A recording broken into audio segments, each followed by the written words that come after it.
1, 2. Oh, there you go. The volume is up. Thank you very much, Graham.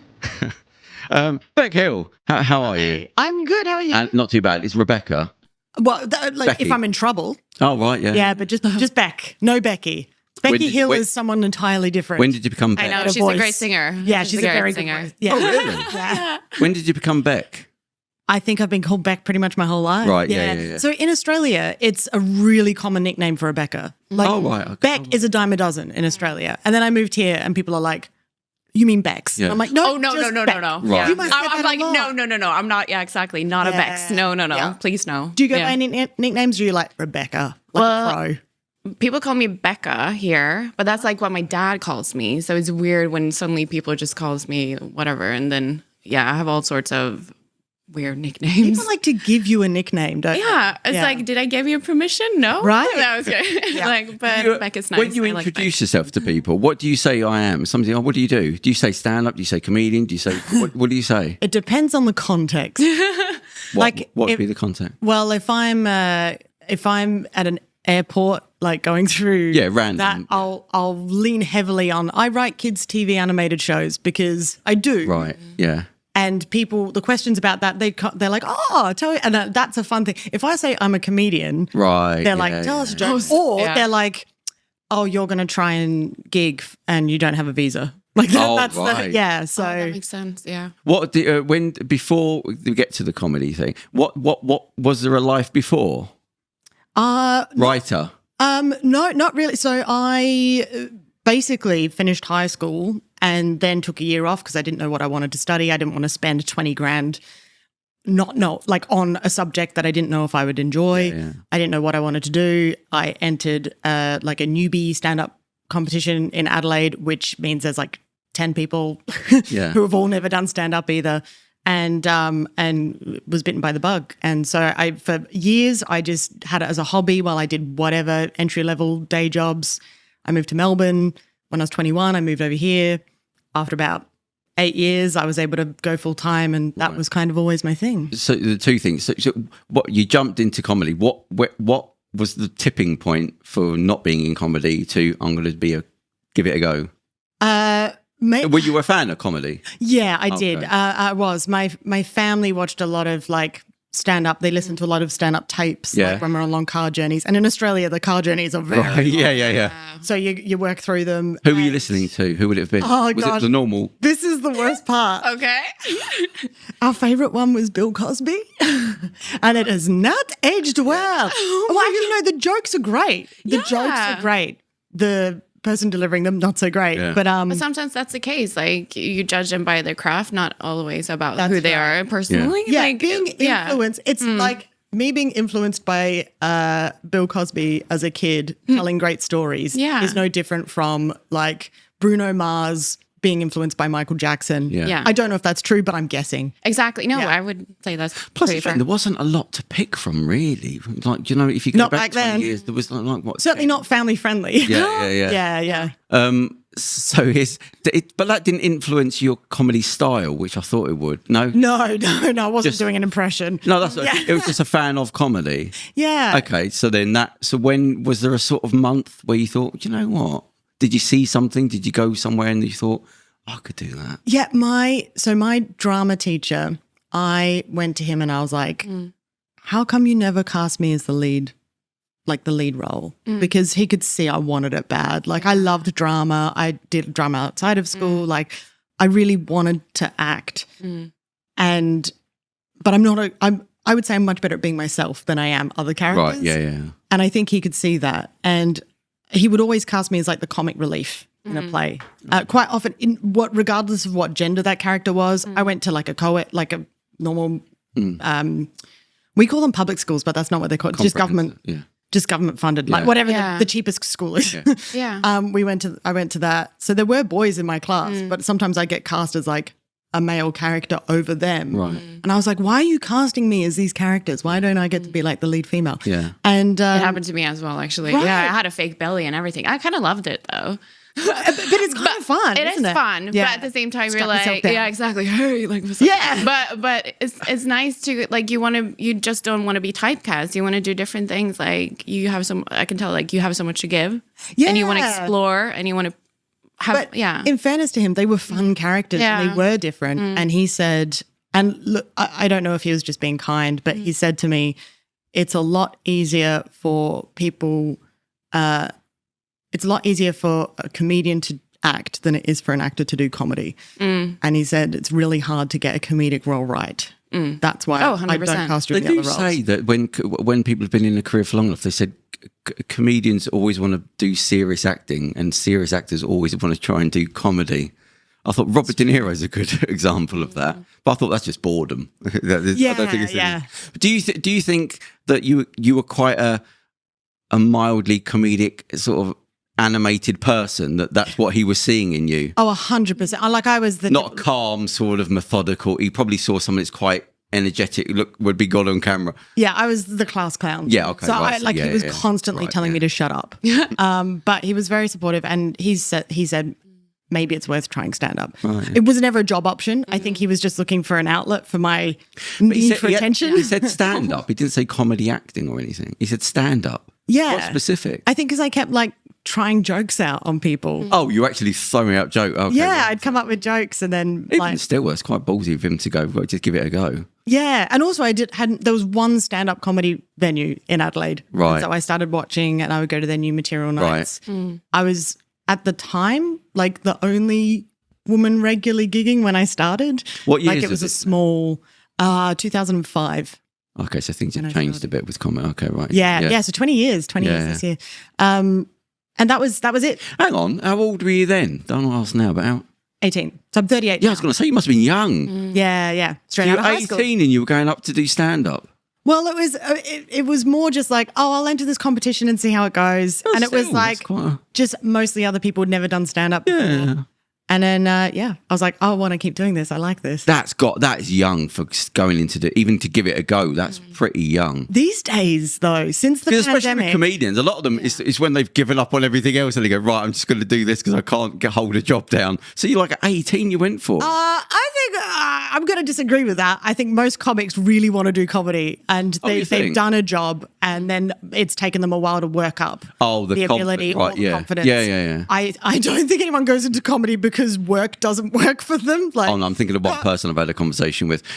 What? One person. Can you remember the first jokes you had? I do.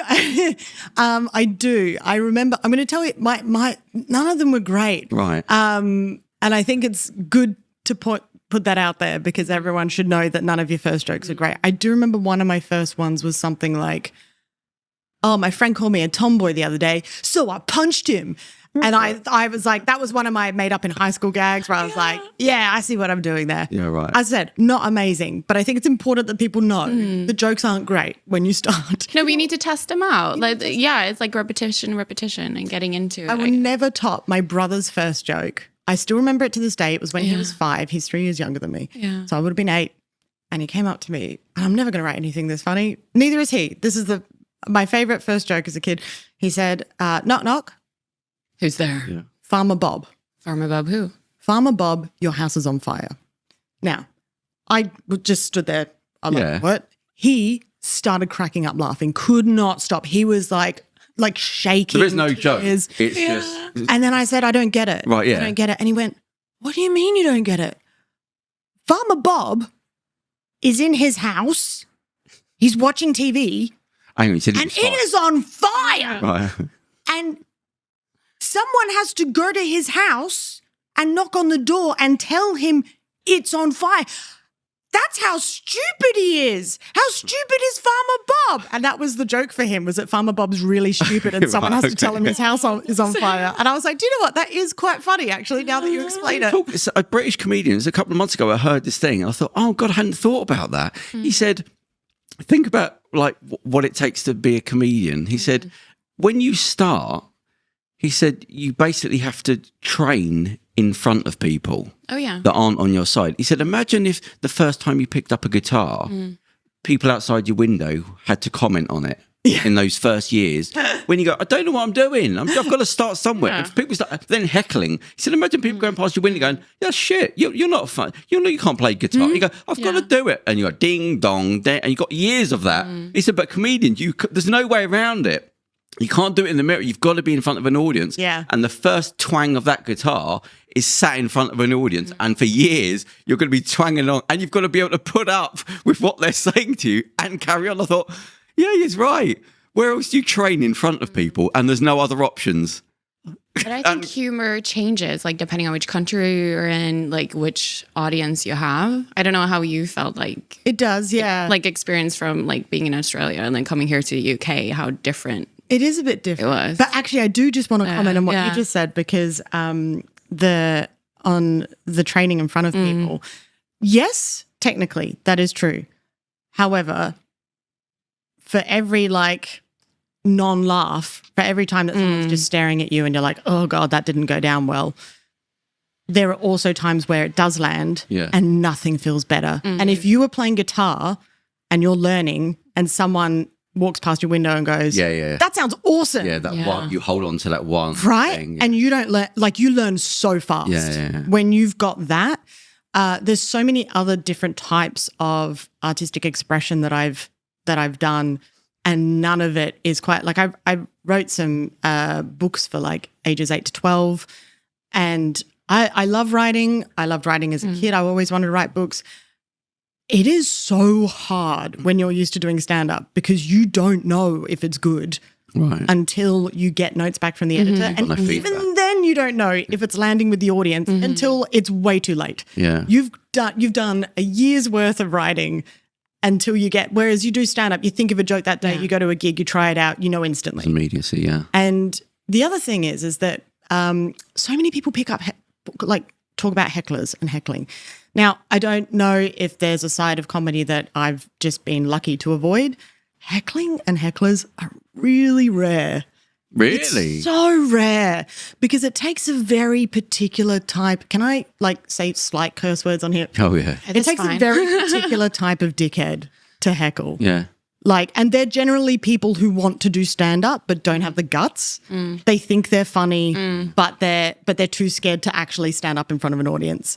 And more often than not, the audience is on your side. Right, if someone heckles, quite often, if you're doing a gig, even if you are bombing, unless you're being really horrible to everyone, but if you're just telling jokes and they're not landing and it's a little bit awkward, if someone heckles you, generally the audience will move to your side. Right, yeah. I used to, there's a new material night near me that I will, for a while, used to just go and MC. Didn't pay, but it just kept me fresh, right? Yeah. If I was free on a Thursday night, I'd just go and MC it. And it was quite nice to see people starting out and doing their first gigs and seeing them go. And I remember seeing someone have a really tough gig and then someone heckling them, and then the entire audience after that, every joke that comedian told got such a big laugh because it was the audience were going, no, this person's trying. Yeah. It's not landing, but they're trying, and that deserves something. And if you think about it, the amount of times that you go to a comedy club, you don't want them to fail. Yeah. And I think that's the thing is I think a lot of people are so scared of that happening, but the chances of it happening I suppose so they've rare. gone there to laugh. They're already mildly on your side anyway. That's right, yeah. Although the Joe Rogan, I saw a video I think I mentioned this on the last show actually. Yeah, somebody put a video up. They've gone to the Joe Rogan Comedy Club and they set up, and there's it's quite authoritarian where they've so you have to, well, you're not allowed to heckle. And he said the signs are up everywhere. Really? No heckling. And he said they're over the top everywhere. Honestly, you can't say anything these days. Yeah. This is censorship. This is. Well, it's funny those people that believe Exactly right. that you have to have your ID and address scanned before you go in. Wow. Really? So that if you do anything, you are barred. We're going to hunt you down. So it's do you not see what you're doing? It's not like communism. I'm for everyone. You go, right, but there's limits. I get what you're doing, but you've got to be scanned. No heck. Oh, you have to put your phone in a bag and they give you a ticket. Oh my gosh. So they can't get the phones out. You go, and he said, it's not like a normal club where it's just random people. He said there's blokes like me. He said tattooed skinheads with their girlfriend that are probably cage fighting. And he says it doesn't really work. But he said he'd come out thinking this doesn't feel like a comedy club, and this is supposed to be this is what comedy's supposed to be. Yeah. But with all these rules. Yeah. Nothing's going to put your audience on edge more than having phones hand your ID in, heckle. He said, the posters are everywhere. No heckling, no heckling. Oh, my God. Right, so come off of that. The transfer into England, I still don't get it. Where people come from Australia want to come. It can't be that the work is there's so much more work here. Is it just that? Because there's nothing else. I say this on stage. I get this a lot. Oh, what if it's just a thing people do? So it's just become like My answer is, have you ever tried to make a living from comedy in a country where everyone's happy already? Oh, God. That's fair. You got to go where the demand is. Yeah. You got to go where people are Where we're miserable needed. and you want to Right. laugh. And no, to be honest, generally, yes, the comedy scene is so much better here. Right. For several reasons. One of which, it's just easier to tour. As I was telling you guys before we started recording, I'm doing a preview in Cardiff this Tuesday. I'll be heading there and probably heading back that night. Yeah. I'm from Adelaide. If I wanted to do a show in the next city over and I was driving there, it would take me 10 hours. Oh, right. It's expensive to tour. So you can't just do that. You're limited to the city that you're in. And was that there means any a limited audience. Is there any, coming from Australia, is there any other options that people, are they thinking England, Australia, England, America, and da-da-da? Or is it always England? Like, what's the... I suspect a reason a lot of people come here is I came here mainly because my mum's from Britain, so I've got a British passport. right. Oh, that makes sense. Oh. Yeah, so I was born there, but I can work here. I think there's quite a few Aussies like that. Right, yeah. Have you thought about it? Did you think about going to America? I did. Last year I was thinking of moving there because I was done with the weather here. Right. Oh, gosh, yeah. And I spent some time in LA and I realized that that's just not my scene. How long were you there for? In total, for about, I went for a couple of visits, and I did America's Got Talent, which you will never see the clip of because it was fine. Right. Okay. You know, I didn't storm the set. I should have, Right. because the day they had me down to do it, I was following two very mediocre acts, Right. and I reckon I would have stormed it. Oh, okay. But because the union rules are so strict there, for good reasons. Yeah. But they were running over time. So they said, we're so sorry, Beck, we have to bump you to tomorrow's show. Yeah, they don't mess about, yeah. And I was like, okay, fine. And so the next day they put me on after two acts who were both children who were amazing. Like the first one was like this kid who did this incredible like acrobatic dance floor routine. Right. The second one was this like 5-year-old who did this insane, like had this massive drum kit. He had to play it while standing. He did this huge drum solo. And then I come on, I'm like, oh, I'm going to do some jokes. Here's some pictures I've drawn. Like, there's no way. Of course they let the kids through. They're not going to let through the third person who's less impressive than two wunderkinds. There's a lot of politics. It was, yeah. So I was like, yeah, this was never going to be great. Was it all work stuff you went over there for? You said you went a few times. For that one, yes. And the thing is, you're allowed to go over there without a visa for America's Got Talent because they don't pay you and it's seen as an audition. Oh, yeah. Yeah.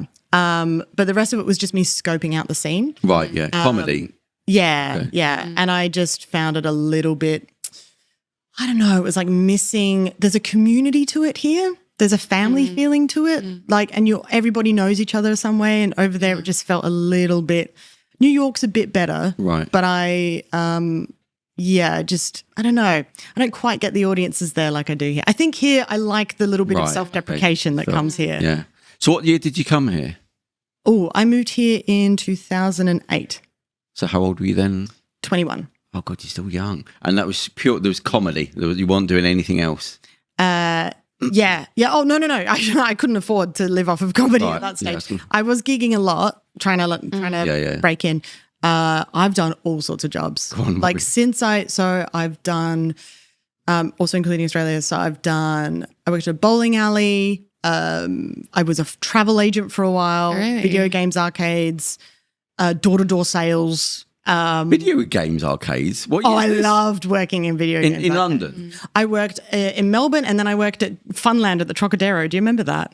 Trocadero, London? Yeah, as in like Piccadilly Yeah, they used to Circus. have- I remember about 20 years ago, they had an arcade here and there. But is people still playing arcades? Well, I suppose. I left after not long because they paid terribly. Right. And I just got that's when I started working for a lot of websites, like startup websites and their customer service. Right, because okay, right. Customer service is great when you're a comic because you're used to always talking to people. Personality. Exactly.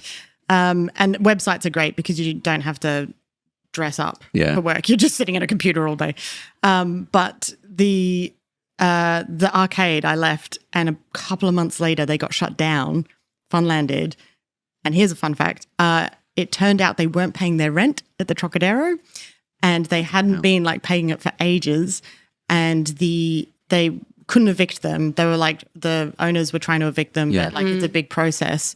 So their loophole was to go in and put big chunky chains on all the fire exits because the law. Because they legally they have to have fire exits, and then they were able to call a fire warden and say, and you know the owners didn't have to unlock the fire exits because it's their building. But you think it's not going to be some freelancer that owns it? You think that's got to be part of a big leisure chain? Do you know what I mean? To be in the Trocadero. I don't know who owns because it was a big thing. I think it was big when I'm guessing it started in like the late 80s, early 90s, and then I think by the time 2008, 2009 rocked around, it was PlayStation 5. Right? Yeah, exactly. No needed. It's not a bad gig though. Bowling alley, I worked in a bowling alley. It's quite nice. They're quite nice environments because people there are having fun. Do you know what I mean? So it's quite nice. And there's a bar, there's some arcades and things. So I did security at the bowling. I just remember thinking it's quite a nice family environment here. Yeah. Because you have to deal with children as well as adults. So everyone's sort of quite entertaining like themselves.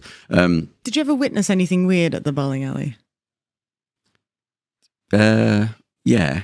Well, a lot of weird stuff happened, but I was doing security there, so now I might can. What's the weirdest thing you saw as a security guard at a bowling alley? I don't know if you can say things. Can censor it a little bit. I mean, sex in toilets. Oh, really? Sex at the bowling alley? Yeah, it's a bit more classy than in a nightclub. I don't know why. It just doesn't feel as grimy. Yeah, get a 7-10 split, all right. I was surprised. I used to like the fact that there's like groups of older people would come there. Like that was their regular week, and they would be experts in like they did the balls there. They bring their own balls. Even. They sure. That was. I was waiting for somebody to. But I didn't know there's different finger grip things, and they had a shop there where you can have the ball designed and you can have stuff made up. The holes that they finger. I'm on once I started work then. It's only in the small car park. Yeah, it's out in a rural area, and I drove in, and there's all traveller vans had filled up the entire car park, and I was like, oh god! And there's just like 2 security on the doors, and I was thinking, oh, it's all quiet. Like, they're not doing anything. Like, there was a lot of them, and I'm talking 15 feet away from the door. And then about midnight, all the doors started opening, and all the kids came out. Oh, and it's just problems all night. But I mean, it wasn't a problem because I just went to you just speak to the main person, say, look, the management are panicking, obviously. They don't know anything. They're just panicking. They want the police. And like I said, look, just they haven't done anything wrong yet. Problems. And I'm not complaining. I'll keep him, And it was fine. They just spoke to the kids. They don't do anything there. There's a lot of stuff happening. Just don't go and stop messing about the club. And it was fine. So there was no problems. But I just remember driving in, there it was. But oh god, there's so many things, but there's like I can't say any of them. Right?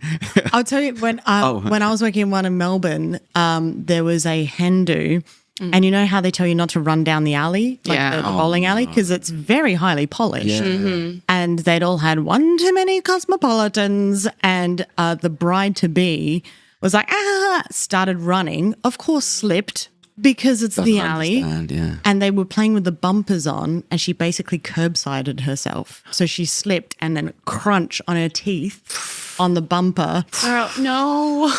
Luckily, the manager who was on that was immediately like, I know an emergency dentist. Like there's a genuine like ambulance for dental stuff thing. And so they were on it, and it was all like she was off and hopefully managed to get her teeth fixed before her wedding. Maybe she got better teeth even. Who knows? Yeah. Maybe. You never know. Yeah. I like that. I like that. I did security for a lot of years in clubs, and there was times like where you think they're like, when you get drunk, it's like children. They don't know what they're doing. And I would see people that on like a balcony that's 15 foot up, slightly drunk, and they'd sort of jump up to sit on the balcony ledge. And I'd be going, I get anxious. how can you not know that's a bad idea? Yeah. So you'd have to run off and pull them off before they tip back and fall. Just don't push them, Yeah, because sometimes you have to go, don't panic them. Yeah. Yeah. Oh, and then that's your fault. I remember. Oh, forget that. Right. So you come here. It's all great. You're doing random jobs. When did the comedy become the flip chart pun thing? Because that's really unusual. Well, both are unusual, and you're doing both. Because that's very specific. You must have been doing that as a kid. Like, that must have been your personality. I loved arts and crafts as a kid. We got Art Attack over in Australia. Yeah, we had that. So, well, I know, it's your show. Oh. It was ITV one, yeah. But we managed to get it in Australia as well. And so Neil Buchanan, like, absolute god to me. And I loved playing with all these little techniques of how to, like, craft things with paper and stuff.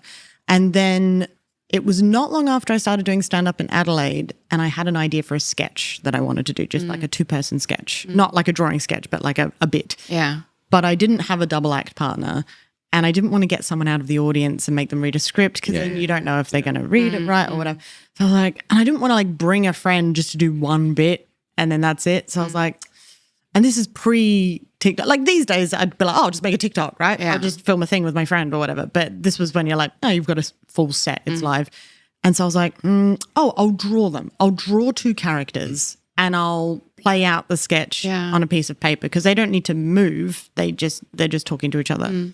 And then but I can't do like different accents. I'm not good at voices. Really? Like I could do this. I could do like cartoony type. Yeah. It's like, oh, I don't know what I'm doing. Wow. Yeah. Like I could do a dumb voice, but I can't do like a real person's voice. And so I gave them like moving mouths so that you could tell which character was talking for the bit. Yeah. And the sketch itself, not great, but the moving mouths got a really big laugh. And then I was like, ooh, I'm onto something here. Yeah. And I started to draw things and then I started to add different things that moved that people weren't expecting, so that when it happened, because so much of comedy is surprise and delight, right? There's the element of surprise, and when you realize that it's a nice surprise, like the delight. And that is what I always aim for, is something that will surprise and delight. It doesn't have to be like a well-crafted joke, but if it surprises and delights someone, they're more likely to laugh. And so I just started to up with that. And now, it started out with stick figures and with a Sharpie and just a moving mouth. And now I have like fire-breathing dragons and stuff like that. So it gets quite technical now. I knew a friend of mine, he said he was always doing puns. He said he stopped doing it. He said because everything became a pun. Like he couldn't not hear them. He said, so I had to stop, forcing myself to, He says, do you have that in your head where everything's like a pun joke? I've been really well behaved on this podcast so far. Right, yeah. But my friends, I can tell there's a look my friends sometimes give me where they're like, okay, you can stop now. Like, take a break. Right. Yeah. You don't have to be on all the time. Have you had Darren Walsh on the show yet? Darren Walsh is a fantastic stand-up, and his whole shtick is puns. Yeah.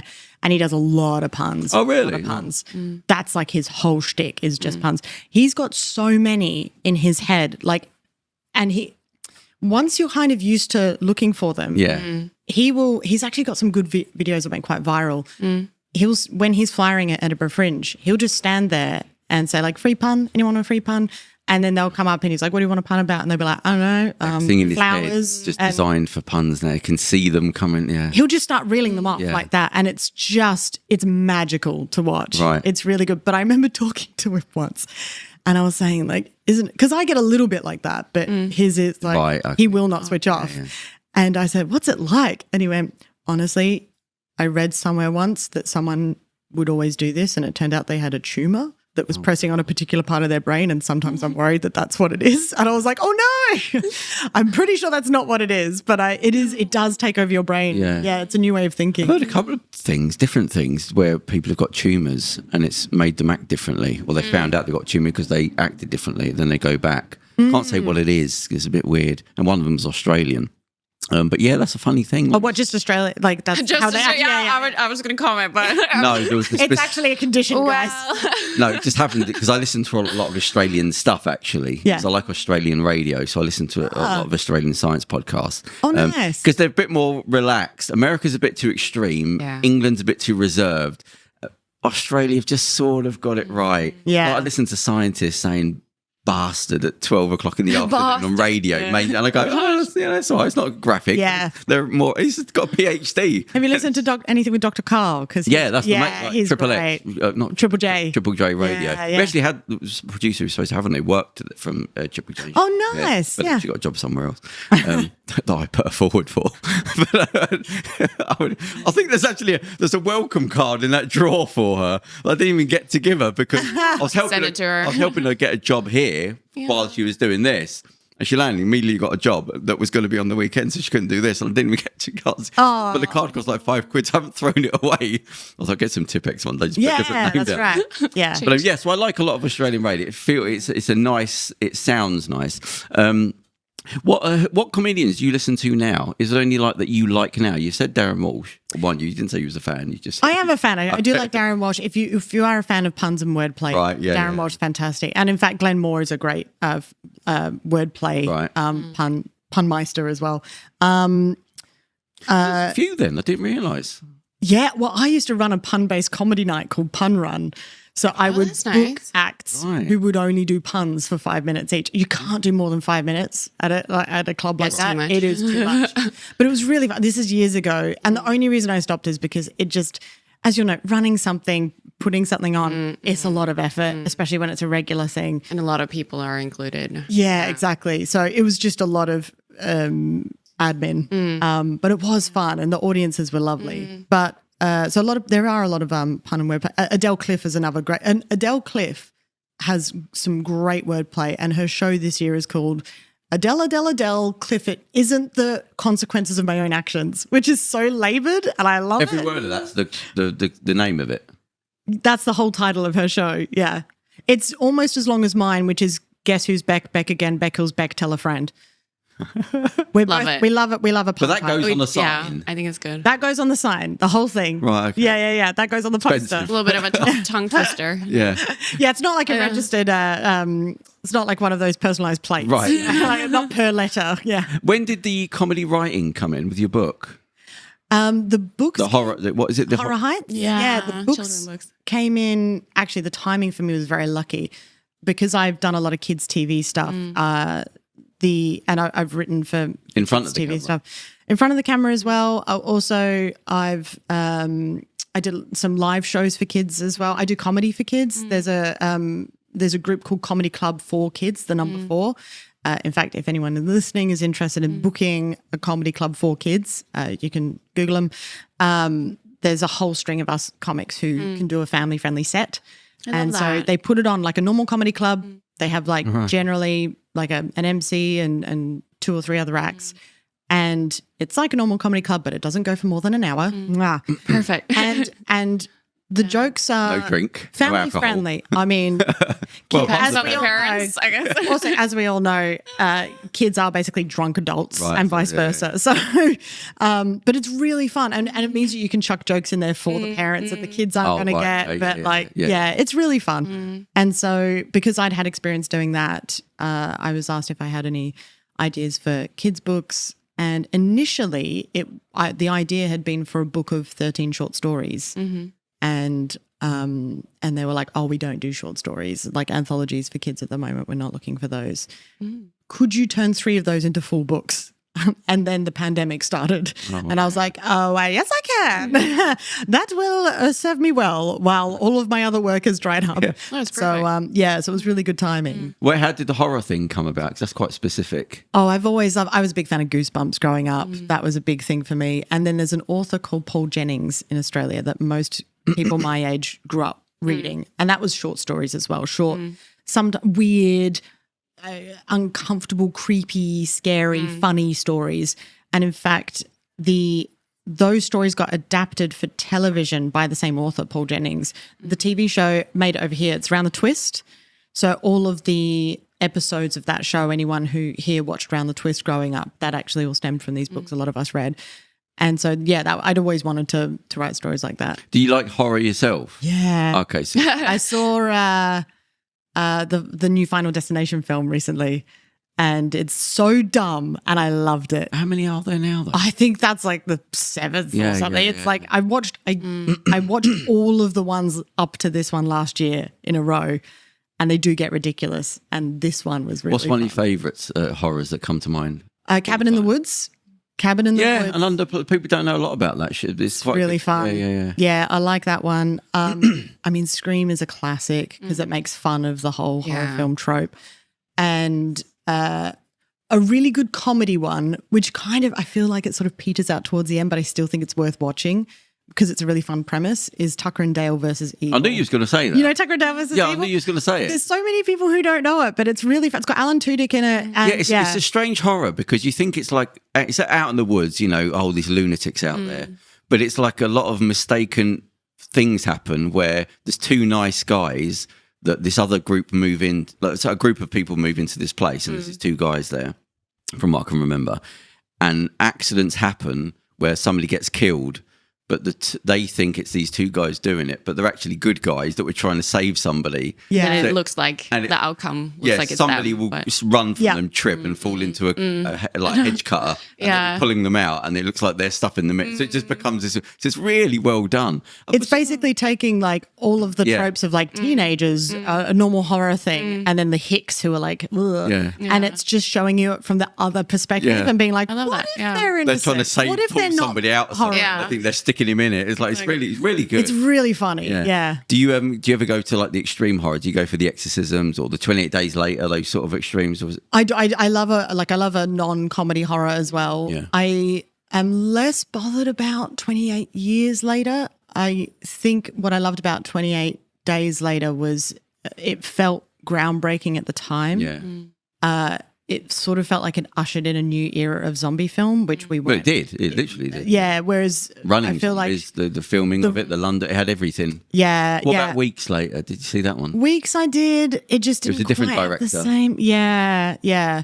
Don't see 28 Years Later.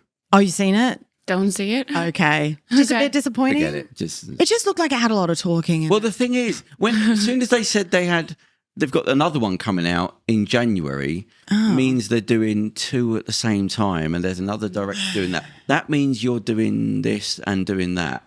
I thought, all right, you know, but then you watch it and you go, oh yeah, they're not paying any.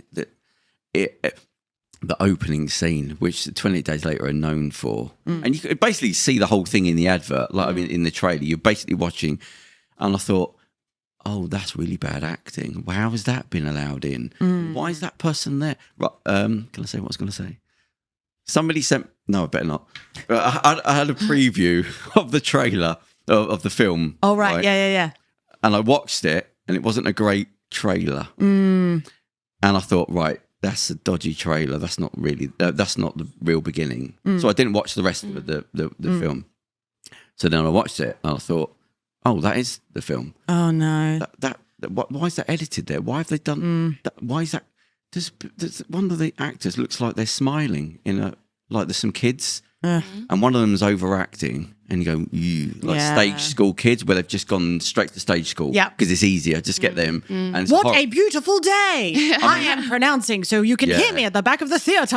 a couple of the kids are acting scared, and I thought, like, but you see. But I also feel like that, like when it comes to, since I do acting as well, like it's like you don't want to put it all on the actors. Like the director has something to do with it, the editor. Like it's more like a filmmaking. I thought it's edited badly. Yeah. At the beginning of this, I didn't even watch the beginning bit. Is really bad, and because I thought I bet they're going to do a really good opening bit where you see people in the house running around, and then the rest will be no. The opening was bad, and then it jumps to something else. I'm going, this doesn't make any sense. And then the kids. It's like when I've said this before. When you get really successful at something, people stop criticizing you and you don't know the silly mistakes you're making. I think that's what happened, where I go, that doesn't make any sense. Why is that?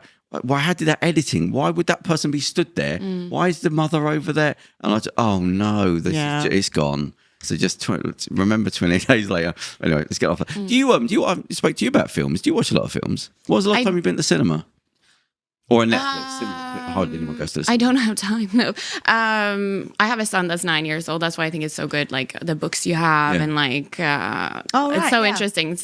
After watching some of your work. But when I have time,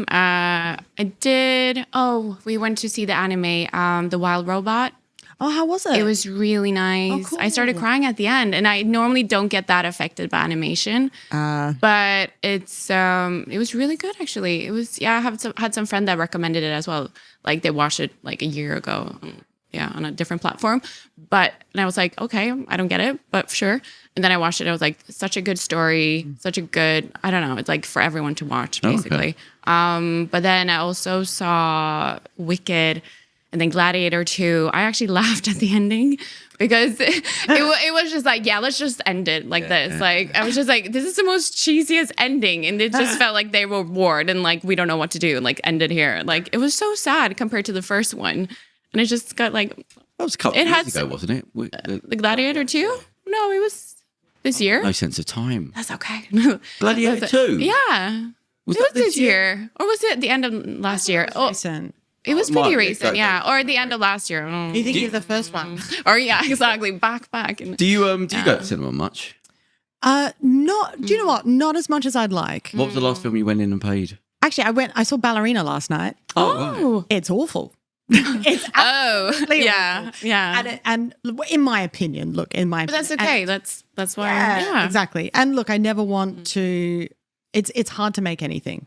So it's the fact that stuff gets made. It's a whole. There's so many people. There's such a team, and there's always people on those films that are still doing their best. Yeah, they 100%. are. So you've got to give it that. But I found myself just thinking, oh gosh, like John Wick, the first one was so good because it introduced a whole world. Yeah, like they built this world that none of us comprehended. This idea of like this sort of code amongst assassins and like all the rules. And the cast is so... The cast is great. The story, the premise is really fun and interesting and also it doesn't pretend to be better than it is. Like it sort of does it all with a wink to the audience going, this is just going to be a ridiculous action thing, but we're going to build a world where you can pretend that it's real and let's all lean in. And it's so fun because of that. That's my ride arriving. And it starts to stray away a little bit from that, I felt, with the subsequent Wicks. And then this is like in the John Wick's universe type thing. Yeah. And they're just really leaning heavily on it being in the John Wick's universe. They had to put it on the poster, you know. If it wasn't part of the John Wick's universe, you'd be like, this is such a disappointing action film. Oh, right. I'm a big action fan. I grew up watching Jackie Chan's Cantonese films. Like I was a huge fan of like a lot of kung fu films. And so I just think that the choreography in those things, there's so much potential. And there was also so much potential for humor in the film that they just missed. Yeah. And anyway... look, I've got feelings and thoughts about it, but you know. So what you said, Edinburgh Fringe, what have you got? What's happening there? I'm doing a solo show. It's the first show I've done since 2019. So yeah, big break in between them. But yeah, it's been interesting because I was writing books and I had a show on CITV for a few years and I was just doing all these other different things and it just meant time-wise I didn't have time to gig as much. But as I mentioned earlier, gigging is my love. Like it's the first foray into freelancing as a creative person. And it's always my first and main love. Yeah. And when I don't do it for a while, it's like people who love going to the gym or doing yoga or something, you know, when they don't go for a while. Yeah. And then they're like, oh, I just feel out of... It's probably quite healthy to have that gap. Do you know what I mean? That you want to go back. Yeah. Do you know what I mean? It's an enforced thing. You don't, but it makes it more pleasurable. But I think I only realized how much I wanted to go back when I realized, like, it's like the first time you go back to the gym or yoga or whatever, and you go, oh, why did I stop doing this? Like, I feel so much better now. Yeah. And it's the same with this. Like, I think the first couple of gigs, again, was like going back to the gym because the first couple of gigs were hard. Yeah. And I'd been doing it for so long that when I sort of slowed down, it hadn't felt hard. it hadn't felt hard for a very long time. And so to come back and to have it feel like a slog, to realize that I hadn't been exercising those muscles. Yeah. Right. So when things presented themselves where normally if something happened in the room or someone said something earlier that I could sort of bounce off of, and normally I go, oh, I've got a joke about that, and it sounds like I've just thought of it. But then I'd be like standing there going, I can't remember any of my old jokes, and I can't, and you're just, and then you're in your head, and then you're not as smooth, and it's less obvious to the audience, but it's less fun for you because you're constantly thinking about what you're doing. It's not automatic, and yeah, and that did scare me for a while because I was like, oh, I have to relearn to do this. I have to practice again, and that is where it's scary because to practice it, you have to be in front of an audience. Yeah, exactly. Yeah. And if it's an audience who've seen you previously when you've been at your best, when you've been really match fit, it's really scary to come back and be like, I'm not match fit. And they see that. It's very exposing. How long did you have that? Oh, so it's 2019. Yeah. So now that's quite a big gap. Yeah, 6 years. Oh, blimey. What's the show coming up about? I mean, what can you say? The Fringe. Yeah, I've been kind of... Has anything changed? What's the... Yeah, it has changed. I'm a lot more honest. I sort of tell the audience at the very beginning that it's not a show, and that's mainly because it was the first time I struggled to write something. I've never struggled to think of a thing, and it got to a point where I was like, I'm just going to register the show and then hope it comes in time. Yeah. And I'll be honest, it's still kind of coming to me. And I've just been really upfront with the audience and saying look, the only way I was able to start doing anything was to tell myself, okay, it's not a show. And if you tell the audience it's not a show, then the pressure is off. And I was like, I'm still going to entertain you. We're still going to have fun, but it's not a show. So the pressure's off. It's comedic. It's comedy. Yeah, and I mean... No, it's serious. What do you mean it's not a show? What's... I guess because in my head, a show was something that I'd really sitting down and written and put a narrative in there and stuff, and the jokes will flow. There's loads of segues. It's a red thread. I would normally have a director on my shows, and a lot of audiences don't realize this, but a lot of stand-up shows have a director. It's someone who can sit there and go, oh, actually, you should tell this joke earlier because it will sit better with the beats of this part. Or when you're doing this, move over here because it'll help land that part. Or go really quiet because it'll draw the audience in. And then when you give the punchline. So it's really helpful to have someone who can direct you. And it's the first time I'm doing it all completely on my own and I don't have a director. Right.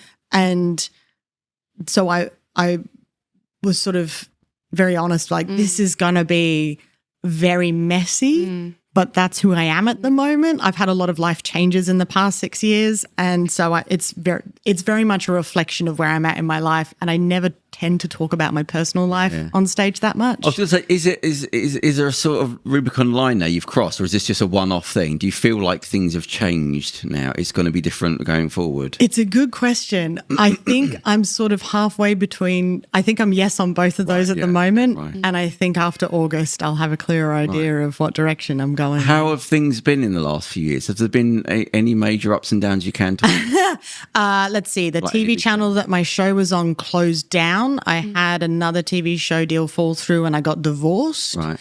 So, a couple of things. Life is great. Yeah. You mean literally divorce, not divorce from the TV show? No, literally. Yeah. Right. But that's been an interest. And I do talk about this in the show. My husband of 16 years, or my partner of 16 years, we were married for 8. We separated at the beginning of last year. But because we're in London and rent is expensive, I was like, I'm happy to start looking elsewhere because that's why I started looking in the States last year. Do I want to do comedy there instead? But I was like, I'm not going to move until I find a better option. And so we turned our 1-bed flat into a 2-bed flat by just sticking a bed in the lounge and making that like a second bedroom. Yeah. Wow. But the thing is it was a mutual decision to separate, and we are still really good friends. And so it meant that we could do that. We could still keep living together. Yeah. It was one of those things where we realized, it's funny, but as soon as we decided to separate, we didn't realize how much we had already started living as separate people until we did it. And then we were like, oh, this has been remarkably smooth. And look, there are ups and downs. There are sad, it is sad, but at the same time, my mum said, I'm really sorry that the marriage, didn't work out. And I said, it didn't not work out. It just changed shape. Mm-hmm. The relationship is still there. It's just not the shape of a marriage anymore. It's a different shape. Yeah. And that's been... It's unusual. Yeah. Again, you don't mean me saying you... Yeah, it's fine. Yeah, so you divorce, and again, the first person I've known that just go, no, it just didn't work out. And we're still good friends.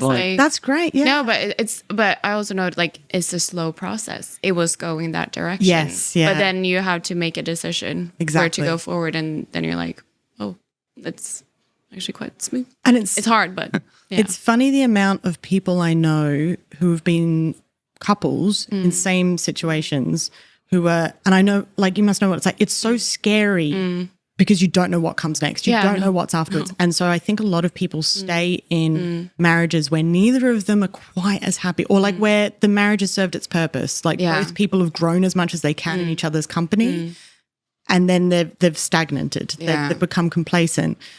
But they'd rather be stagnant and not risk the unknown. Yeah. And I've spoken to so many couples where I've started to realize, I think marriages the messy divorces, or a lot of them, I think, not all of them, but I think a lot of them come when people who have stayed in a stagnant thing and then started to resent one another for it, rather than freeing themselves. Yeah. And that's when I'm a big advocate now of maybe, that's get out while it's good. Yeah. By get out, I mean, while you're still strong enough, if you're still strong enough in yourselves and each other, you can, he and I have been able to talk about we started dating, at the same time with other people. God. So we were able to talk about our different experiences. Oh, God. But that was really nice because you're the only other person that knows exactly what you're going through. Yeah. And you know each other on such a deep level for so many years as well. Yeah. Which is, I think that's really healthy. Maybe not easy, but healthy, and in also, a good way. Yeah. Dating has been good because when we've met people, we've been like, okay, just so you know, this is the deal. This is the deal. This is where we're at. Just coming out of a long-term thing, still having to live in the same place. And the people that are like, yeah, cool. It means that you can just be yourself with people. And if they go, oh, that feels weird, I don't like that. We're like, okay, well, then we don't date. That's bye, fine. ciao. Yeah, exactly. It's like a whole new honesty. Is that he's about to move in with his girlfriend, so I get to stay in the flat. Yeah, so I'm real. No, I'm genuinely thrilled. Yeah. Did I hear you say that you mentioned you were going to mention that in the? Yeah. I talk about it in the show, but with much more jokes. Yeah. Yeah. I was going to say, because humor of it all. When you mentioned it, I thought, I better not follow up any questions at that. But I think a lot of things don't get space. It's easy to come on and talk about comedy. I think because everything we do is I try to be useful, amongst entertainment and all that. I want to know that you learnt something. But I always see the gaps in things. And I always think, like the last comedian we had on, we were talking about his relationship and how... I thought, do you ask what's it like trying to be a stand-up comedian, travelling and have a relationship? And he explained, he said, literally, I give her my calendar and she sees everything and we work around that, and anything she can say, would you mind if we change this? And I think, when you said that, I was going to think, can you talk about the divorce? And I thought, but no, you should talk about it because that's a part of the career. It's life happens. Yeah. So I wasn't going to ask you, but I'm glad it feels almost accidental. I don't know if that's the normal thing that slowly two people decide together and slowly they move apart and you start. I think, is that just really handled really well? We're very fortunate. It feels, but then you said the same thing. So maybe it's not, I just hear horror stories. Of course, those are there as well. I have so many friends that both my parents gone through a divorce as well, which wasn't the nicest, but still, it happens. But it was a different time as well, and it was a lot more kids involved, and then it gets maybe messier, and then there's different partners involved, and then people like to stir drama. So it all depends. Because I feel bad. I knew somebody got divorced, and he said it wasn't the divorce. He said a divorce is 5 years of misery. It's not like you go, I'm going to get divorced today. No. You go, there was a lot of years I just didn't want to go home before you admit to yourself it's over. Rather than what you were saying. Yeah. The animosity almost builds up because of the friction of going, saying this isn't going to work, I'm getting out now. And I know there's kids and mortgages involved, so that just causes another thing. Yeah. And to be fair, I think part of the reason I do want to say, like, I do think I'm very weirdly lucky that neither of us have any assets. Yeah. Like, we don't, I'm no dependents and no assets. Yeah, and it's made it a really, really clean split. But I do think it's important to talk about, and I'm glad that you were like, oh, I don't know if I can, because so many people, I think, only hear about divorce in very negative aspects. And I've had people come up to me and go, I've never heard someone talk about it as being a really good thing. Yeah. And for both parties as well. Like for when there is no, I talk about it, like I touch on it in the show. I also do a lot of really dumb stuff with like flip charts and puns and everything. But I do mention it in the show. And it's important to me that because he would come to see all of my stand-up, he would see all my shows. And so it's important to me that if he decides to come, if his girlfriend were to see it, that neither of them would go, what's she saying about me? It's really important that it's representative of what, because I'm not going to pretend it's been awful for the sake of jokes or anything. I think it's nice to hear a different take on it. Yeah, I'd like to hear more comedians talk about their lives. Yeah, I was trying to think of a more deeper way of saying it, of like the hardships. Not just, here's a thing that I noticed the other day, just to sort of talk about some comedian that's going to talk about stuff that isn't really, should be funny, but like, so here's my divorce story. You know what I mean? It is worth, have you been to Edinburgh Fringe before? I haven't done any comedy stuff, no. Oh, I would definitely recommend. I mean, there's a lot of people doing previews now in the lead up to Edinburgh Fringe. So there's going to be, if you're looking for, I mean, Soho Theatre tends to put on like bunch of like 1 hour shows as well. And if you want to play it safe, wait to see what does well in Edinburgh and then what transfers back to London. But a lot of comedians, it's hard to talk about deep felt subjects in like a 10 to 20 minute set because you've got to get everyone on board. Yeah. And by the time you've done that, you don't really, most of the time you don't. There are some comics who are good at it, and that's like, they manage to like nail certain subjects that you think, oh my gosh, how are they tackling this? But they can. A lot of the time there's not enough space to get the audience on side. With an hour-long show, you've got the space. You can sort of go, okay, just so you know, we're safe. Yeah. I've got you. This is going to be entertaining. Yeah. We're going to have fun, but also we're going to talk about this. Right. And people can relax and go, okay, I'm ready to hear a story. Yeah. I mean, as an audience, it's nice to kind of feel like relatable, but at the same time, I feel better about myself. Like, if you know what I mean, like with comedy, it's just like you're laughing at someone else's like, story or like. And a lot of the time you go to a comedy club with lots of acts on because you just want something it's like going through TikTok or whatever. You just want something fun, quick. Oh yeah, this is going to entertain me for a bit. It's social, blah blah blah. You don't go to feel something or learn something. There are shows specifically for learning as well, whether it's emotional or scientific. I do a podcast with a mathematician called Matt Parker, who's another Aussie. You would like it. It's very much your thing because he's an Aussie as well. Okay, and we get people asking us mainly maths and science questions, and we try and solve them. So if you like factual Aussies. I'm really trying to get on. I think his name's Ted Hill. I think he's... Yes, I know Ted Hill. Yeah, we're not related, but we've gigged together. Yeah. Moving away from the divorce thing, when you go on a date, is comedy something you have to broach? Like there's a thing where you go, so what do you say on dates then? What do you say? Well, the way I've been dating is it's meeting people like through friends. Like I do it the old-fashioned way. I'm not on the apps or anything. So generally, I've gotten to know someone before I've been like. You're picky. And to be fair, because I'd been with my ex for pretty much my entire adult life, and so I wanted to just be single for a while. So by dating, it's been a lot more like, do you want to fool around for a bit? And so there's a lot less pressure. You've got something that's like, I don't exactly, yeah. So I'm not really going out there and stuff. I am like technically, like I say technically, there is another person I'm dating in terms of they're my favorite of the people that I regularly see. Oh, he knows as well. They all know. This is the thing. I've been very upfront and honest with everyone. Everything. Everyone knows everything. Like everyone knows about. Where I'm at, where they are. But he's another comic, and normally I'd be like, I'm never going to date another comic. But it's easy Just because then you both understand. Exactly. Yeah. How long were you married for?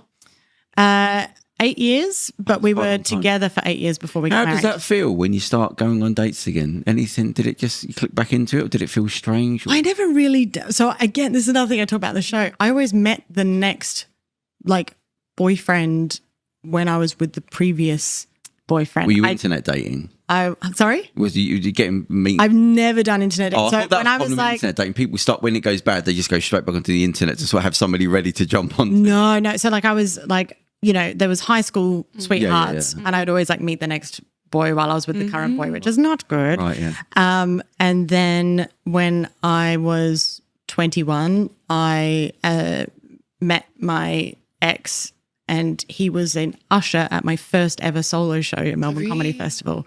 So he was seating my audience. Right, okay. He's a very handsome Scottish man. He's still a very handsome Scottish man, just older. We met there and just hit it off. And I was very much in the mindset of when you find someone and you love them and all that, you get married, and that's the whole thing. And he felt very yes, this is, it wasn't marriage straight away, but we were together. I pretty much moved in with him within 3 months of we were sort of together for a couple of months. His visa ran out. He came back over here. And then I was like, oh, well, I've been meaning to give comedy in the UK a go. Might as well do it now. Yeah. Got my British passport, flew over, moved in with him because it was affordable and never moved out. And so, so 21 to now. How do you feel about marriage now? Do you think it's still, I'd get married, or is there a slightly... I'd probably only get married if it made sense, for legal reasons. In terms of if I needed to get a visa. Oh, God. Or something. No, but I love the honesty. The utility of the certificate. To be fair, marriage was originally a business thing. It was only since the Victorian. I get it. Yeah. But you're going pretty far. It was the Industrial Revolution that marriage started to become about love. And even then you could argue it wasn't because women... I think in Australia, at least, I think it was until the 60s, maybe even later, women still couldn't get a bank loan without having a man sign off on it. Yeah. So a lot of the time you're you couldn't do anything unless you were married. Yeah. And so for a long, even if love did play a role, business played a much bigger role. Yeah. And so I've become. So you really are old school. I think, but that's not to say that I wouldn't be with someone. I just don't see the point in putting it on paper unless we're sharing assets, unless we're wanting to make it easier in terms of paperwork. Yeah, I wonder if something will happen if it does go that way, where it's sort of people, because they say it's not good to share a room, that's healthy to not share a room. I thought, because who was the director? Oh God, who's the Gothic British. Oh, yeah. Tim Burton and Helena Bonham Carter. Because didn't they had two houses? They had two houses and a tunnel or something like that. And I thought maybe the marriage thing is a good marriage would be we have we are married, but we just got separate houses. Well, I think the thing is everyone talks about marriage as in, how they say all marriage ends in either divorce or death. Right, yeah. And they talk about that as if death is the good one. But I know a lot of marriages that ended, only because someone got old and died or whatever, and that weren't happy. No. And I think the problem is we see marriage as being successful based on whether it can last, and we do this with life as well. We see a quality of life based on how long we can live for, not what we do with that life, not the quality of life. You could live until you're 100, living in the same room, eating the same food, doing nothing. That's not a life, right? But if you could live till you were 50, but you're getting out there, meeting people, having experiences, doing things, making connections, making a difference, all these sorts of things. If you had to have a choice between living in the same room for 100 years or having a full life for 50 years, I think most people would go for the 50. Yeah, 100%. And I think the same as with marriage. I think a lot of the way I say it is my husband and I had a great marriage. It was a successful marriage, and we completed a successful marriage. I think it was perfect. And it's not to say that I couldn't have another perfect marriage. Right, yeah. But I also realized I don't have to aim. I'm not looking for, will I grow old with you? Will I die? It's, can I be the best version of myself with you now? Yeah. And will you and when I'm around you, do I lose myself to that, or do I feel like a leveled up version of myself? Yeah. Are we helping each other in that way? Yeah, I've always thought that about relish because I'm really fussy, and I've got no reason to be extra fussy, but I am. But I think it's good to be. I don't think it's fussy. It's good to know your own needs. I feel like standards. old school, like out of date, where I think. Like when everyone went into lockdown, I remember people like posting things like celebrities and that about how hard it is to be indoors with your family and your kid. I thought, well, surely isn't that your best friend? And you go, really, especially media. No, but I think a lot of relationships were tested during that time. Like, and a lot of people just lived together during that time, and then they separated like after, just because they needed really want to be with. Because I know people that work in big media companies, like in the household names, and you see what they have to get married really for their career. Because they can't be 30 and single because you're too risky. You know, you're not stable. You know, if you're a reporter, we need to know you've got a kid. And they do that where they get to 27, hit the internet dating, they get someone, couple of holidays, engaged, married, kid, straight back to work for the career. Yeah. And you go, you don't even know that person really, but you, and it's not written down. And somebody told me, said, yeah, try working at a major media company. Let's just, any TV company or whatever. And say, oh, they can't ask you if you're married or not. So tell us about yourself. And if you're sort of 30, you go, oh, yeah, I'm single and 30. And you go, the person that's married with a kid, they'll go with them because they know that's safe. Yeah, because they don't want to. I think it would be opposite, like in a way, because you have more free time. We can use it more if you need to work. No, it's about stability. They don't want people that are going to be out having fun and dating and emotional issues. They want to know you're grounded there and that you want to get out of the house. And you're going to be here for a while. And it's a big deal. That like you try and be 40 and single, moving up the ladder of like major media companies. It's not a big thing, but it's noted that we'll go for the safe person.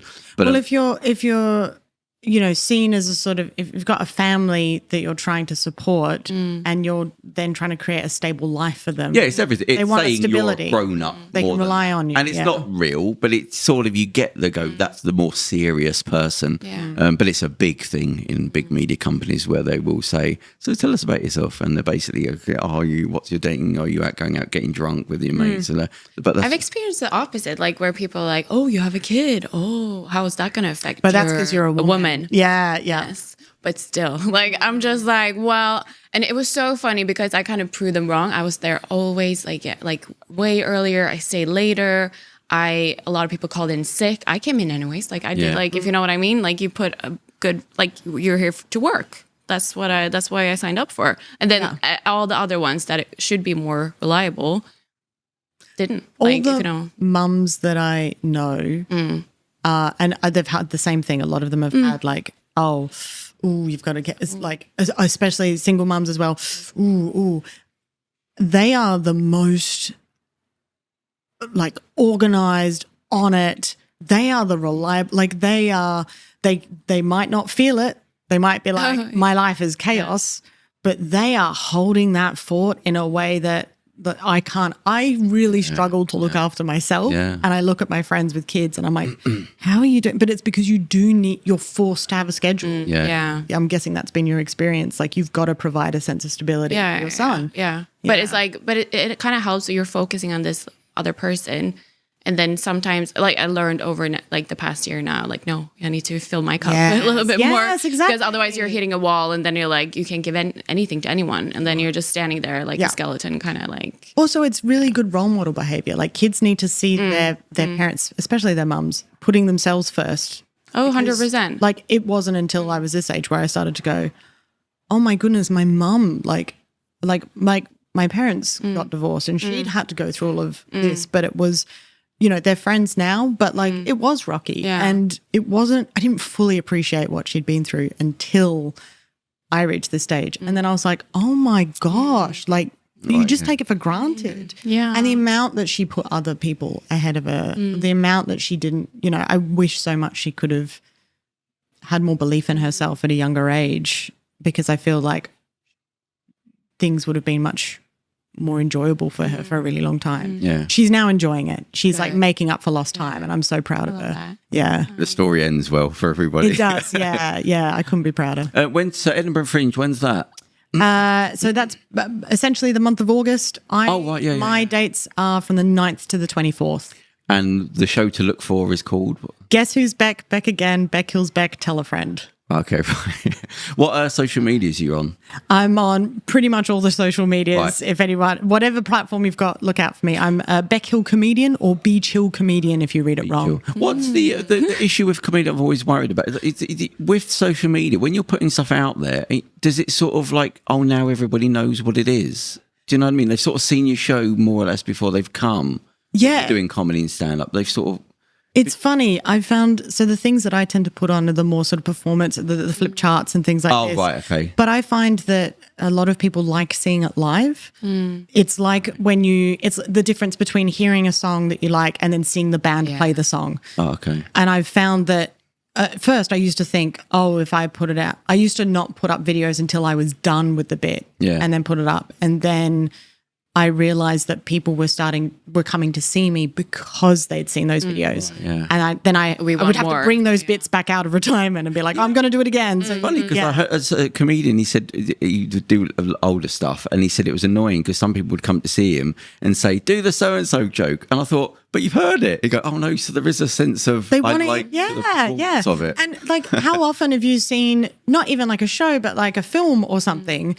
And you'll go and see it again with a friend or show it to a friend and you see, know what's going to happen, but you want to see them see it for the first time.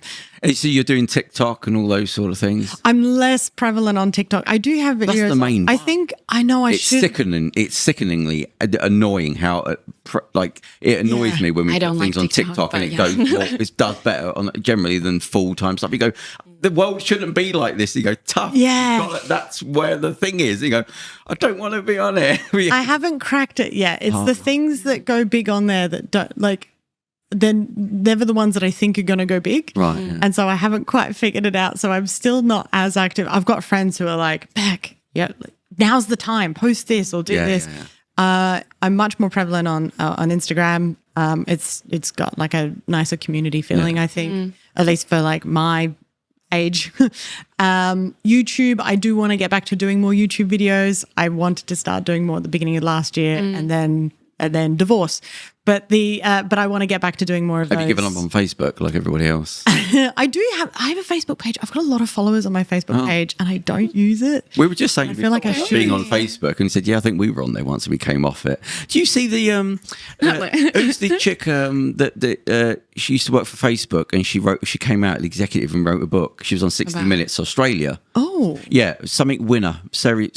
Anyway, she's one of the top 5 executives, so she's with Mark Zuckerberg all the time, and she come out and sold a book now about like what they're doing and what's going on and all the things they're saying, and they're talking about sexual cases that have come out and how you had to let him win every game, and he thinks he's really good at stuff, but everyone sort of went along with it. And it's like what you're saying, people stop criticizing you. Yeah, he said this is one person did, then you didn't feel as if now. Then he starts talking about how good he is, and you go, now you can't say anything. But it's the same. Also, Joe Rogan's comedy club saying no heckling, because you won't let people criticize you. Right, the higher you get, the more scared you are of falling. Yeah, and so that's when people start. Do you watch Curb Your Enthusiasm? Yes. So I watched that, and you can see it as it gets more and more successful. The jokes become so nuanced, where you go, oh, nobody is saying anything against you. And when it gets to there's like 12 seasons, after season 5 or 6, I started to see things that are going, oh my God, like he's an old rickety old man, like an old misery old dressed badly old man. And every season there'd be like a new woman that would come along. Get younger and younger. And you go, this is like... well, you do you, sweetie. It's about coming up to 70 and she's sort of like 45. And it's like Lucy Liu and these yoga teachers and fitness models. And you're going, nobody's saying to him that you can't. And they'll be all over him and laughing at every joke and go, this doesn't work, but nobody can say anything. Because what are you going to say? He's like... But basically, it's not anyone's business, to be fair. Like, it's their lives. But, when it's extreme, but at the same time, when it's extreme, it's embarrassing because like this woman that's like half his age, but there's no mention of it. And they're sort of fawning over him. And there's one after the other. And you're going, this is a very beautiful young woman. And you're this old man. And they're coming on to him in every show. But I thought, oh, that's a good model. And the jokes get really bad where he becomes a caricature of himself. and it gets heightened because nobody's saying it, and he has to keep pushing and go. And then it's just a joke. In the end, this isn't funny at all. Yeah. Going back to the social media thing, that we'll wrap things up in a sec. So she came out, she's written a book about all the stuff that was going on, and like that she was being told, "Do you want to come to bed in the private planes?" And all this. She had a baby, and she ended up in the coma, and they wrote her a letter to say like, "Why weren't you like being more active?" And she said, "You do know I was in a coma," and they're saying, "Well, people are just saying that you're not being more active." So she said, "You felt that even though you've just had a child, you're literally in hospital, they're still pushing you as like pressure." But that's a little bit of the culture in America, though. Like my sister, she used to live in America, and she saw the huge difference of actually like how they treated you as a woman, even in hospital, like even after birth, and also they expect you to just jump into working again. Well, it's the pinnacle of capitalism. This is the top. Yes. this is where get out. Somebody else. But she married an American though, so he's like used to it. That's how it is. Right. But like coming from a more Scandi culture, like we support more like Well, she said one thing. She said as an example, she gives an example in the 60-minute interview. She said, so like one of the things she said about what this company is about. So you know that you've sold all your privacy rights. Everything, the phone's telling the TV's, there's things like your phone, the adverts have beeps in them that your phone picks up. So what it does is, because they know wherever you are, the phone is. Basically, that's what it is. So the adverts have ultrasonic beeps in it. The advert says that person's watching that screen at that advert. It's not in another room. And then they still that on. And it's listening to you. And that's telling the computer. Anyway, she said one of the things, she said, so she said there's a 13-year-old girl, and what the algorithms do is it can tell on your phone that you've taken some photographs, and it knows that's you in the photograph. And when you go to upload it onto social media, it knows how many photographs you've uploaded and how many you've deleted of yourself. So it knows it's you, and it knows you've deleted. And he said, so if a girl, he said, this is an example of one of the actual things, a 15-year-old girl, there's 10 photographs, she deletes 9. They send that information to a beauty company that says this girl's feeling insecure because she's taken a load of photographs of herself, deleted most of them, which means she doesn't feel perfect, sell her an advert, and that takes place in seconds. Wow. And you go, that's what it is. Yeah, it's analyzing the... It's telling... it knows you're in that photograph because it knows you've deleted them while posting, which means you're insecure at the moment. And so then it sells that information on immediately. Or you just want to save space on your phone. Yeah, I was going to say, jokes on them. I'm not organised. My phone's full of selfies ahead. I just thought, what's your... People get scared about people swiping on their phone roll in case they'll find like a nudie or something. But like, I'm always embarrassed that they're going to scroll and just find like 20 photos of me slightly smiling at a different angle. Like, please don't look at my phone. Right, Amusement. so you've got that coming up. Anything major long term that you want to do? Like bucket list. Oh, wow, bucket list. It's a good question. Do you know what? I don't, and I'm embracing that. I'm really enjoying not having a plan. You seem to have leaned on the fact of you like being in front of a crowd doing the stand-up stuff. I like doing stand-up. I do love doing television, but I'm also aware that television feels like it's evolving into something different. Yeah. And so I want to leave space for whatever that might be. Yeah. Would you ever, as a comedian, want to do serious acting somewhere? I wouldn't. Do you know what? If someone contacted me and said, because I don't actively go and do auditions, but I have been sent auditions where people have said, we think that Beck would be good for this. And if I like the role or it looks fun, I'll audition for it. But it's nice that not being my main form of income, because if it was, then I'd kind of feel like I have to do it all the time. But I can be a bit more choosy. I could easily see you in like in a big movie. Like it'd be fun. Yeah. No, just your personality, but also like, I don't know, like you have that. Some people are good on camera. The camera works. Yeah, and like you bring something to that X factor in a little bit. So no, just like putting it out there. Like I think I sometimes I wish I did casting because I'm like, you would be so good in this, like but no, I could easily see Thank you, I appreciate that. Any writers? Hello. Hi. How much are the tickets for your Fringe show? I don't know. I haven't been up there. I think it's like a tenner or something. Okay, so it's not silly. Yeah, we had a comedian on. He said everything around the Edinburgh Fringe. He said it's not really fringe anymore. It's now. He said it's become expensive. So I'm surprised the shows are still fairly reasonable. It might be like £13. Yeah, but it's not like 50 quid like a football match. No. And I'm a big fan of making stuff accessible as well. Yeah. All right. Well, listen. Thank you very much. What have you got planned Sunday? Anything nice planned? I am going to have lunch with a friend. Oh, okay. It's a lovely day. It's a nice sunny day. I thought you were going to lie then. There was a pause. I'll tell you why. Right. Because... it's a date. No. Okay. Because there's... a friend. I'm no. Do you know what? I'm going to tell you why we're not recording. All right, so to get you off to that. To be continued. No. There might be someone back at my flat right now that I left and thought I would be back earlier. Okay, right. Well, we won't keep you You'll be fine. You'll be fine. Yeah. Where do you live? What area? Don't get too specific. But no, I was kidding. You can't say the area. No. I talk about it all the time. I live in Camden. What's your nearest street? Camden. So I just walk back. Yeah. We'll end on this. So I really like Camden. Like our first office. First office was in Camden. Well, Chalk Farm, it's Camden. Oh, yeah. And my life was chaotic, and I ran away from home, and I lived on the streets of Camden. So when I went back, like God knows how many years later, it was about 5 years ago, I got an office in Camden. And my life is always chaotic, but because I started doing other media stuff, our office before was in Sloane Square, which I always felt a bit out of place going there, because I just didn't look right walking through Sloane Square.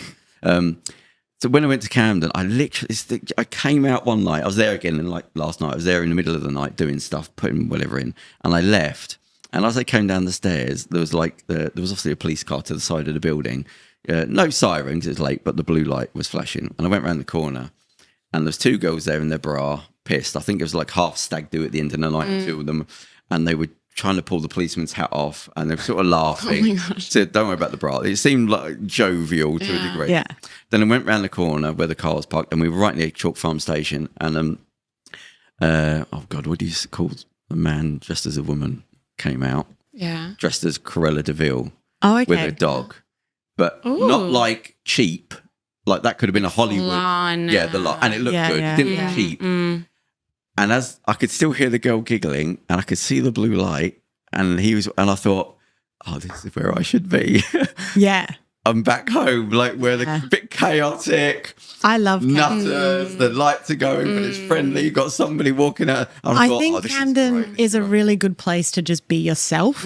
It stayed cool forever. Yeah. It's never lost what it is. Yeah. Don't know how. It's all accidental. Some of it is getting a little bit like the parts of the markets that like started to get a little bit more tourist shoppy rather than like it sort of lost a bit of that. Yeah. But it's still very much Camden. I think Innocent Smoothies, they started in Camden on the market there. That was when they started, yeah. Huh. You should read their book actually. It's about starting something and everything going wrong, and like them. Oh, great. No, because that's what. Story of my life. It's about the bad parts of life. Because when I get people on, I try to talk about their first jobs when they're just a normal insecure person, not when you're at the top, because that's too hard. You naturally put people on pedestals, whether you like it or not. 100%, they're a special part. But when you break it down to the when they didn't know anything and they were scared, that's interesting. And especially in customer service. Oh my goodness! Like Well, retail or anything, the people you meet. And they don't know who. Yeah. They talk about a time where they had all their money invested in this one event they were going to with all their fresh juice, and it was in the summer and it was really hot, and the van breaks down and they're stuck on the side of the motorway and they can't get, and all the stuff goes off, like everything all goes off in one go. Do you know Innocent Smooth? You didn't used to be able to do this anymore, but you could actually just go into the Innocent Smoothies place in London and just get a free smoothie. Like they had massive fridges in there, and they said, yeah, people were welcome. There's a fridge by the door. People could just go in and get one. Huh. For people to just visit us, and just come, but nobody really did. So you just give them to people. I thought, it was a really progressive company. I mean, they sold on to Coca-Cola, so that's when, And we'd like to thank our sponsors. Yeah, exactly. Exactly. So I would like to thank Cure Water for sponsoring the show. Cure oxygenated water helps you get up the stairs and back down again, infused with oxygen water. We've got a discount code coming up next week. So if you come back next week, you get discount code for Cure Oxygen. So thank you for them. And thank you to you for coming in, looking lovely in pink with your lovely hair. Thank you. And you looking lovely as ever, Rebekka. What have you got planned this week? Anything nice? This week? Yeah. Work. We got another show this week. Yeah, we have another show. Work. Trying to survive. But it's like event work, so I'm actually looking forward to it. Oh, there you go. But we'll be be fun. So, Beck, thank you very much for coming in. Thank you. And best of wishes with everything, and especially the horror kiddies books. Thank you very much. Thank you very much. And we'll see you next week. Bye-bye. Bye.